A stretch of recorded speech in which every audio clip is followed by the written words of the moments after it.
Hello everyone. आज हम electrochemistry के एक टॉपिक पर डिस्कस करेंगे, variation of conductance and conductivity with dilution. Conductance और कंडक्टिविटी पर डाइल्यूशन का क्या इफेक्ट है, इसका आज हम डिस्कशन करेंगे। इस टॉपिक को आज हम समझेंगे। उसे समझें इससे पहले हम दो टर्म्स आ रही है यहाँ पर, कंडक्टेंस और कंडक्टिविटी, उनके बारे में देख लेते हैं। तो पहला लेती हूँ, कंडक्टेंस क्या है। तो पहला पॉइंट कि कंडक्टेंस क्या कहलाती है, और फिर दूसरा हम समझ लेंगे कि कंडक्टिविटी क्या कहलाती है। कंडक्टेंस को कैपिटल जी से रिप्रेजेंट करते हैं। कंडक्टेंस का मीनिंग होता है ease of flow of current,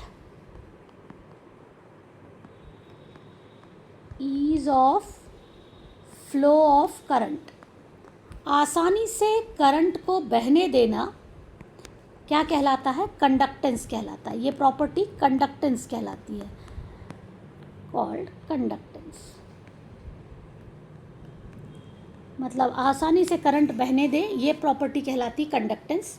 resistance क्या होता है, उसका काम क्या है, वो करंट को बहने से रोकता है। इसका मतलब ये हम ऐसा कह दें कि ये बहने को आसान बनाती है और वो करंट को बहने देने से रोकता है। तो ये इन्वर्स हो गया। तो मैं ऐसा लिख दूंगी, capital G equal to 1/r, R is a resistance, और रेजिस्टेंस की यूनिट होती है ओम। तो यहाँ पर जी की यूनिट क्या हो जाएगी, ओम इनवर्स। ओम इनवर्स को ही कहा जाता है सीमेंस। तो कहीं आपको सीमेंस लिखा हुआ दिखे, इसका मतलब है ये कैपिटल जी की बात हो रही है, कंडक्टेंस की बात हो रही है। ठीक, कंडक्टेंस के बारे में देखा। दूसरी टर्म ले रही हूँ मैं, कंडक्टिविटी।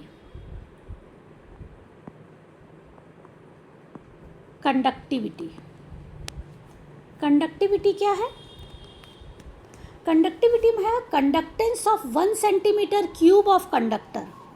ये कहलाती है कंडक्टेंस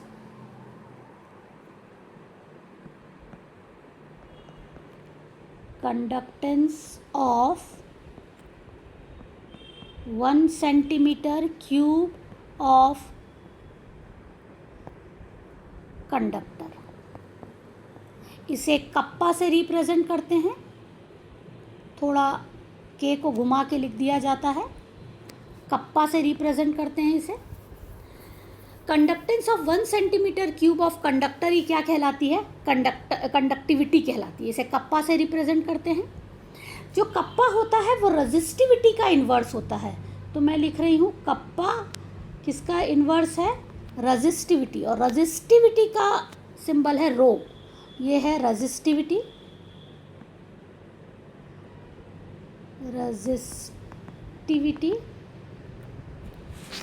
रजिस्टिविटी का इन्वर्स कहलाता है कप्पा, मतलब कंडक्टिविटी। और रजिस्टिविटी रो क्या कहलाती है, रो इक्वल टू क्या होता है, या रो है क्या, resistance of 1 centimetre cube of conductor. 1 centimetre cube conductor की रेजिस्टेंस को क्या कहा जाता है, रजिस्टिविटी कहा जाता है। तो रजिस्टिविटी क्या कहलाती है, रेजिस्टेंस ये एक तरह का रेजिस्टेंस है, पर किसका, 1 centimetre cube of the conductor. तो अब ये रेजिस्टेंस है, इसका मतलब 1 सेंटीमीटर क्यूब वाले कंडक्टर में जो रेजिस्टेंस है वही रो है। रो से रिप्रेजेंट कर रहे हैं, इसको रो कहा जाता है। अब यदि रो से रिप्रेजेंट कर रहे हैं और ये करंट को रोकने वाला है, कौन सा करंट को रोकने वाला है, जो 1 सेंटीमीटर क्यूब का वाले वायर की जो सॉल्यूशन है, जो 1 सेंटीमीटर क्यूब, मतलब ये वॉल्यूम की बात हो रही है। तो resistance of 1 centimetre cube of the conductor, ऐसा सॉल्यूशन जहाँ वॉल्यूम हमने क्या लिया है, 1 सेंटीमीटर क्यूब लिया हुआ है, वहाँ पर जो रेजिस्टेंस है उसे हमने रो नाम दिया है, रजिस्टिविटी नाम दिया है। अब ये रजिस्टिविटी का इन्वर्स है कौन, कप्पा। तो हम कहेंगे रजिस्टिविटी का इन्वर्स क्या कहलाती है, कंडक्टिविटी कहलाती है। और रजिस्टिविटी रो कैसे आती है वो देखो, वो मैं आपको बताऊं रजिस्टिविटी को कैसे निकालते हैं। जो रेजिस्टेंस होता है आर, वो लेंथ ऑफ वायर के डायरेक्टली प्रोपोर्शनल और एरिया ऑफ क्रॉस सेक्शन के इन्वर्सली प्रोपोर्शनल होता है। जो लेंथ है वायर की उसके डायरेक्टली प्रोपोर्शनल और एरिया ऑफ क्रॉस सेक्शन के इन्वर्सली प्रोपोर्शनल है। जब ये प्रोपोर्शनल का साइन हटाते हैं तो कांस्टेंट आता है रो, जिसे रेजिस्टिविटी कहा जाता है, L/A। तो यदि हम यूनिट की बात करें तो यदि मैं L की यूनिट ले लूँ तो यहाँ L की यूनिट क्या आ जाएगी, सेंटीमीटर, माना कि हम सेंटीमीटर में बात कर रहे हैं। एरिया की हो गई सेंटीमीटर इनवर्स, और हमें रेजिस्टेंस की पता है ओम। तो रो की यूनिट क्या हो गई, 1 सेंटीमीटर और 1 सेंटीमीटर कैंसिल हो गया, बच गया केवल 1 सेंटीमीटर। तो रो की यूनिट हो गई ओम इंटू सेंटीमीटर। अब ये रो की यूनिट है। यदि मैं कप्पा की बात करूं तो रो का इन्वर्स है, तो हम यहाँ पर ऐसा लिख देते हैं, कप्पा इक्वल टू 1/रो, और रो की यूनिट है ओम इंटू सेंटीमीटर। तो इसका मतलब कप्पा की यूनिट क्या बन गई हमारी, ओम इन्वर्स सेंटीमीटर इन्वर्स। इसे और क्या लिख सकते हैं, ओम इन्वर्स को मैंने आपको बताया अभी कि साइमन कहा जाता है, साइमन सेंटीमीटर इन्वर्स। तो ये है हमारा कंडक्टिविटी, इट इज़ कंडक्टिविटी, और ये है हमारी रेजिस्टिविटी, और जी है हमारी कंडक्टेंस। तो अब हमने देख लिया कि कंडक्टेंस क्या है और कंडक्टिविटी क्या है, दोनों पार्ट देख लिए, दोनों की यूनिट्स देख ली। कभी कभी एकदम सिंपल क्वेश्चन पूछता है तो यूनिट्स पूछ लेता है, तो आप ध्यान रखेंगे कुछ परसेंटेज क्वेश्चन हमेशा हर कॉम्पिटिटिव एग्ज़ाम में कुछ परसेंटेज क्वेश्चन ऐसे रहते हैं जो बहुत ईजी आते हैं, तो वहाँ पर यूनिट पूछ ले तो वहाँ वो उसमें हम कन्फ्यूज़ ना हो जाएँ, इसलिए मैंने आपको पूरा डिटेल में बता दिया कि आप उसकी यूनिट कैसे निकालोगे। यहाँ हमने निकाल लिया कि कंडक्टिविटी क्या है और कंडक्टेंस क्या है। ठीक, अब हम देखें कि वेरिएशन कैसा होता है कंडक्टेंस और कंडक्टिविटी का डाइल्यूशन के साथ में। तो अब हम देखने वाले हैं variation of conductivity and conductance with dilution. अच्छा, अब यहाँ पर आप देखते जाइए क्या बताना चाहती हूँ। पहले मैं वेरिएशन बताऊँगी, चलिए पहले हेडिंग डाल लेते हैं हम। हमारी हेडिंग क्या है, वेरिएशन ऑफ, इससे बहुत ज़्यादा क्वेश्चन पूछे जाते हैं, कंडक्टिविटी एंड कंडक्टेंस, या पहले कंडक्टेंस समझेंगे, वैसे हम पहले कंडक्टेंस समझेंगे तो पहले कंडक्टेंस को ही लिख लेते हैं। Variation of conductance and conductivity and conductivity with dilution. चलिए, डाइल्यूशन पर इसका इफेक्ट देखें। इससे पहले हमें ये समझना होगा कि कंडक्टेंस और कंडक्टिविटी डिपेंड किस बात पर करती हैं, और फिर वो जो जिस बात पर डिपेंड करती है उस बात का डाइल्यूशन से क्या रिलेशन होता है। तो सबसे पहले हम देखते हैं कंडक्टेंस के बारे में कि ये डाइल्यूशन के साथ क्या करती है। तो अब हम आते हैं कंडक्टेंस से। कंडक्टेंस देखिए, conductance depend upon movement of ion. जितना फास्ट मूवमेंट होगा आयंस का, उसमें फ्लो ऑफ करंट का जो फ्लो है वो बहुत फास्ट होगा, ease of flow of current उतनी ज़्यादा होगी, इसका मतलब कंडक्टेंस उतनी ज़्यादा होगी। हमने कंडक्टेंस को डिफाइन ही ऐसा किया था, ease of flow of current is called conductance. Conductance का मतलब ही था कि करंट को आसानी से फ्लो होने देना। और कंडक्टेंस किस बात पर डिपेंड करती है, जितना ज़्यादा आयंस का मूवमेंट होगा उसकी कंडक्टेंस उतनी ज़्यादा होगी। तो मैं यहाँ पर एक स्टार लगा के पॉइंट लिखती हूँ कि ये किस बात पर डिपेंड करने वाला है, conductance depends upon movement of ion.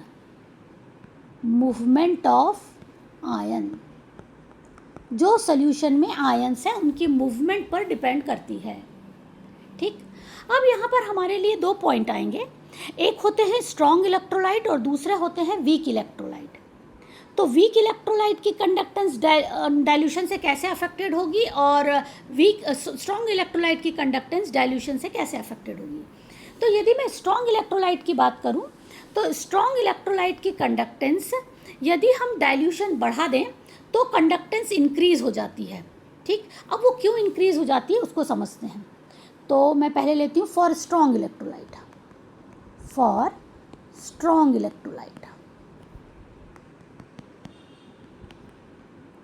Strong electrolyte वो होते हैं जो 100% आयोनाइज हो जाते हैं, इलेक्ट्रोलाइट।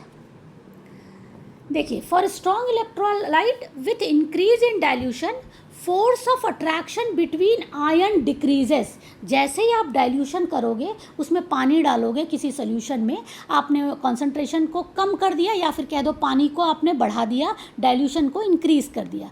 जैसे ही आप डाइल्यूशन को इंक्रीज़ करोगे, जो मॉलिक्यूल के बीच की गैप है वो बढ़ जाएगी। इसका मतलब है कि दो मॉलिक्यूल के बीच में सॉल्वेंट के मॉलिक्यूल या वाटर के मॉलिक्यूल यदि आपने डाइल्यूशन किया है तो वो वाटर के मॉलिक्यूल वहाँ पर आ जाएंगे, जिसके कारण दो मॉलिक्यूल के बीच में क्या हो जाएगा, अट्रैक्शन फोर्स डिक्रीज हो जाएगा। कैसे समझेंगे आप? जैसे एक कंटेनर है, इस कंटेनर में ये मॉलिक्यूल्स हैं और इन मॉलिक्यूल्स में यदि ये स्ट्रॉन्ग इलेक्ट्रोलाइट है और यदि इस स्ट्रॉन्ग इलेक्ट्रोलाइट में मैंने क्या कर दिया है, डाइल्यूशन कर दिया है, तो यहाँ हमने कह दिया ये जो रेड बना रही हूँ मैं मान लेती हूँ कि डाइल्यूशन करने पर वाटर के मॉलिक्यूल जो क्वांटिटी में इंक्रीज़ हो गए हैं वो आ गए हैं, और ये हमारे मॉलिक्यूल जो पहले थे सॉल्यूट के ये हैं।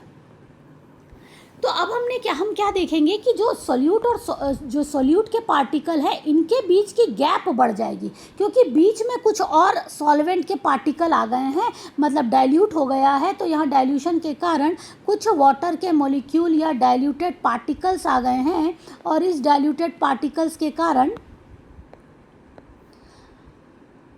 इनके बीच की गैप क्या हो गई है, बढ़ गई है, जिसके कारण अट्रैक्शन फोर्स डिक्रीज हो गया है।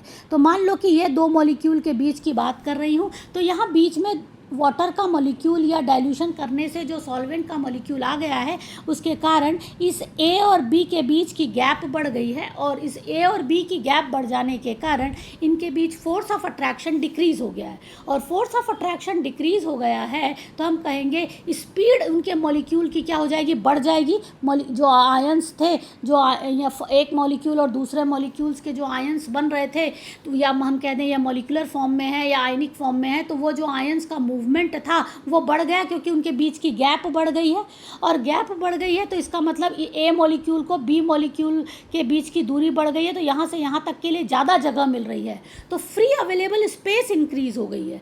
तो हम कहेंगे कि ऐसा होने के कारण ये आसानी से तेज़ी से मूवमेंट करेगा, और इसकी यदि मूवमेंट तेज़ी से करेगा तो कंडक्टेंस इंक्रीज़ हो जाएगी, क्योंकि हमने कहा conductance depend upon movement of ions.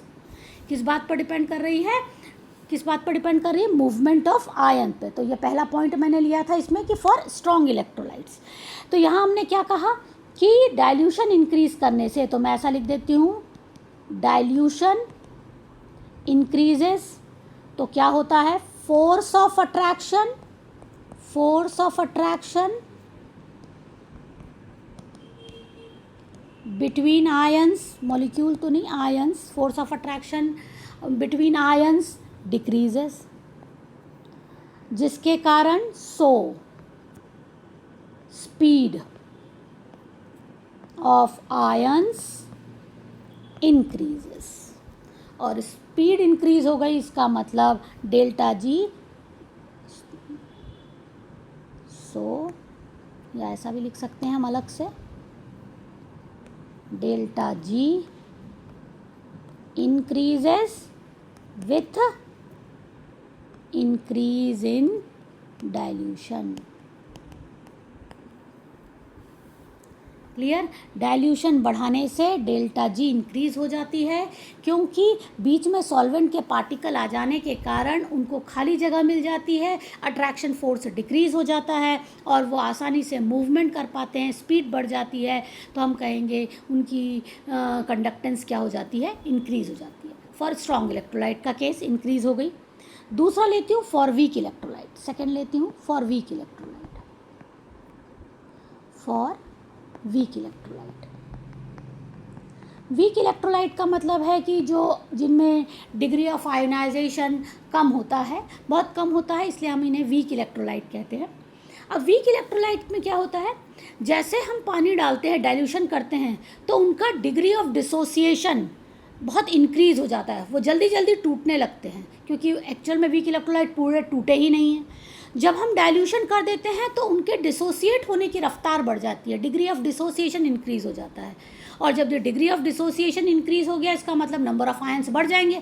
पहले 10 ही आयन डिसोसिएट हुए थे, अब 20 आयन डिसोसिएट हो गए, तो नंबर ऑफ आयन्स इंक्रीज हो गए। अब number of ions he increase हो गए तो अपने आप क्या हो गया है, मूवमेंट फास्ट हो गया है, तो कंडक्टेंस क्या हो जाएगी, ज़्यादा हो जाएगी। टोटल नंबर ऑफ जो आयन्स है उनका मूवमेंट ज़्यादा है, इसका मतलब कंडक्टेंस भी ज़्यादा है। पहले 10 आयन ही मूव कर पा रहे थे, अब 20 आयन मूव कर रहे हैं, इसका मतलब कंडक्टेंस बढ़ गई है। तो फॉर वीक इलेक्ट्रोलाइट क्या बोलेंगे हम, with increase in dilution, with increase in dilution, with increase in dilution the degree of dissociation, ध्यान रखना दोनों के लिए रीजन अलग अलग है, degree of dissociation, degree of dissociation increases. Degree of dissociation का मतलब होता है अल्फा, इसको रिप्रेजेंट करते हैं अल्फा से, degree of dissociation alpha, degree of dissociation increases, सो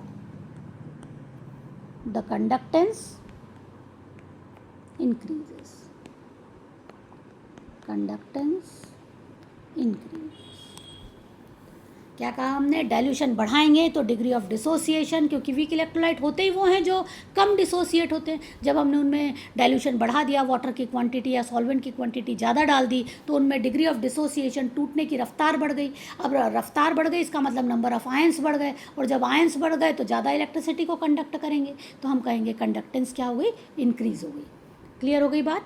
तो यहाँ पर हमने कंडक्टेंस पर देखा इफेक्ट, वीक इलेक्ट्रोलाइट भी देखा और स्ट्रॉन्ग इलेक्ट्रोलाइट भी देखा, दोनों का हम कंडक्टेंस पे देखा कि कंडक्टेंस स्ट्रॉन्ग इलेक्ट्रोलाइट के केस में डाइल्यूशन से कैसे अफेक्टेड है और वीक इलेक्ट्रोलाइट में डाइल्यूशन कैसे अफेक्टेड है। ठीक, अब हम आते हैं कंडक्टिविटी पर। सेकेंड लेती हूँ मैं कंडक्टिविटी, पहला मैंने लिया था कंडक्टेंस और अब मैं ले रही हूँ कंडक्टिविटी। कंडक्टिविटी पर अब हम देखें डाइल्यूशन का इफेक्ट।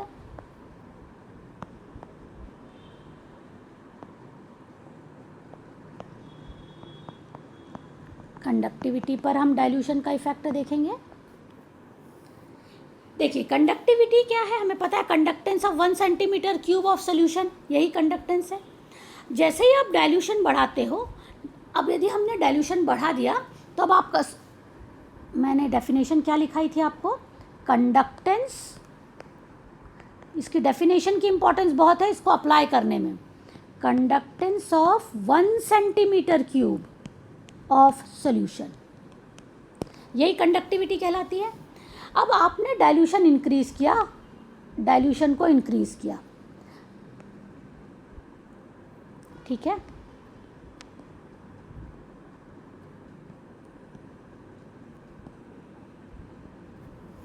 डाइल्यूशन को इंक्रीज किया तो बीच में हमारे दूसरे डाइल्यूट सॉल्यूशन है, इसका मतलब सॉल्वेंट अब ज़्यादा आ चुका है कंपैरिजन में, दूर दूर हो गए मॉलिक्यूल। अभी हमने कहा कि कंडक्टिविटी का मतलब है conductance of 1 centimetre cube of solution. जैसे ही आप डाइल्यूशन इंक्रीज करोगे, number of per unit volume decrease हो जाएगा, number of ions per unit volume, 1 centimetre cube of solution, तो number of ions per unit volume decrease हो गया। Conductivity कैसे ध्यान किया था, याद करो आप, कंडक्टेंस की डेफिनेशन मैंने क्या बताई थी, कप्पा इक्वल टू 1/ρ, है ना। तो 1/ρ था, इसका मतलब हमने बोला था कि जो 1 सेंटीमीटर क्यूब में जो रेजिस्टेंस है उसका इन्वर्स जो है वही कंडक्टिविटी है। तो यहाँ हमने देखा कि जब डाइल्यूशन इंक्रीज करेंगे, विथ इंक्रीज इन डाइल्यूशन क्या होने वाला, देखिए number of ions per unit volume decreases. अब मान लें कि ये हमारा यूनिट वॉल्यूम था, अभी यहाँ पर 3 पार्टिकल आ रहे हैं। अब हो सकता है इतने बड़े बॉक्स में पर यूनिट वॉल्यूम में केवल एक ही मॉलिक्यूल आ गया, तो number of ions per unit volume, अब नंबर ऑफ आयंस तो आपको 1 सेंटीमीटर क्यूब की बात हो रही है ना, पर यूनिट वॉल्यूम की बात हो रही है ना, एक यूनिट की। तो मैं कह रही हूँ कि यहाँ पर एक यूनिट में 3 मॉलिक्यूल है पहले केस में, और दूसरे वाले केस में जब आपने डाइल्यूशन कर दिया है तब यहाँ पर नंबर पर unit volume, number of particle कितने हो गए या नंबर ऑफ आयंस कितने हो गए, केवल एक ही हो गया। इसका मतलब नंबर ऑफ पार्टिकल डिक्रीज हो गए ना, तो हमने कह दिया number of ions per unit volume decreases, so the conductivity decreases, क्योंकि कंडक्टिविटी तो एक पर यूनिट वॉल्यूम में जितने नंबर ऑफ आयंस होंगे जो इलेक्ट्रिसिटी को कंडक्ट करेंगे वही कहलाती है कंडक्टिविटी, है ना। तो हमें ये ध्यान रखना है कि पर यूनिट वॉल्यूम से कैलकुलेट होगी। अब यहाँ पर यूनिट वॉल्यूम में नंबर ऑफ आयन से डिक्रीज हो गए क्योंकि बीच में तो सॉल्वेंट के पार्टिकल बहुत सारे हैं, तो पर यूनिट वॉल्यूम में वो डिक्रीज हो गए, इसलिए कंडक्टिविटी क्या हो गई है, डिक्रीज हो गई है। तो हमने कहा कि इस केस में kappa decreases with increase in dilution. क्या हो रहा है, डाइल्यूशन बढ़ाने से कप्पा डिक्रीज हो रही है, जबकि यहाँ पर कप्पा डाइल्यूशन बढ़ाने से डेल्टा जी कैपिटल जी क्या हो रही थी, इंक्रीज हो रही थी। तो यहाँ ध्यान रखेंगे कंडक्टिविटी और कंडक्टेंस दोनों कैसे अफेक्टेड होती हैं डाइल्यूशन से, ये क्वेश्चन बहुत ज़्यादा पूछा जाता है। अब फिर कैसी प्रॉपर्टीज़ हैं और इस पर भी बात होती है, इस पर भी एक क्वेश्चन बनता है, वो मैं नेक्स्ट पार्ट में कुछ बताऊंगी आपको, इस पर डिस्कशन करूंगी। तो आज हमने देखा variation of conductance and conductivity with dilution. Clear सभी को? तो आप इसको पढ़िएगा, बहुत इंपॉर्टेंट पार्ट है, इस पर क्वेश्चन मैक्सिमम पोर्शन में आप मान के चलिए कि ज़्यादातर कॉम्पिटिटिव एग्ज़ाम इस पोर्शन को कवर करती है। चलिए पढ़ते रहिए, खुश रहिए।